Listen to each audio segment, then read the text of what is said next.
za koho hovoria mimovládky, za koho hovorí kto, tak ja som si dovolil taký darček pre vás pripraviť, aby bolo jasné, že kto hovorí a za koho hovorí, a aby z toho aj vaši kamaráti v Rusku niečo mali. Tak takéto menovky som vám pripravil v azbuke, tak verím, že počas relácie oceníte, aby teda bola kompletná informovanosť o tom, že kto hovorí, odkiaľ hovorí. Verím, že príjmete. Ja som si prešiel cestu hrdinov SMP. Pešo, od Dukly po Devín, celé Slovensko. A videl som ten dukliansky priesmyk. A videl som tam to údolie smrti. Takže ja si viem predstaviť a viem, aké krvavé boje sa tam viedli.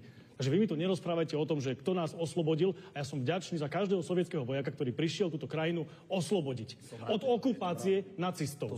A vy ste mali 100 spôsobov, ako si môžete túto pamiatku pripomenúť. My zajtra pôjdeme položiť veniec na Slavín. Vy ste mali 100 spôsobov. Vy ste si vybrali jeden spôsob, a to je ten, že pamiatku oslobodenia od okupácie si idete pripomínať s okupantom, ktorý okupuje našu susednú, demokratickú a nezávislú krajinu. A to je hanba. Izvinite, ja budu gavariť po slovacky a ne po rusky. Pán Gašpar, ospravedlňujem sa za môj prízvuk, alebo teda, ak tam boli nejaké gramatické chyby, ale ja radšej po francúzsky, po anglicky alebo po nemecky, ale však každý hovorí tak, ako dobre sa cíti. Zatiaľ, čo vy ste boli v Rusku, tak ja som bola na Ukrajine a hovorili ste o koncentračných táboroch, tak ja som tam napríklad skutočný koncentračný tábor dnešnej doby videla.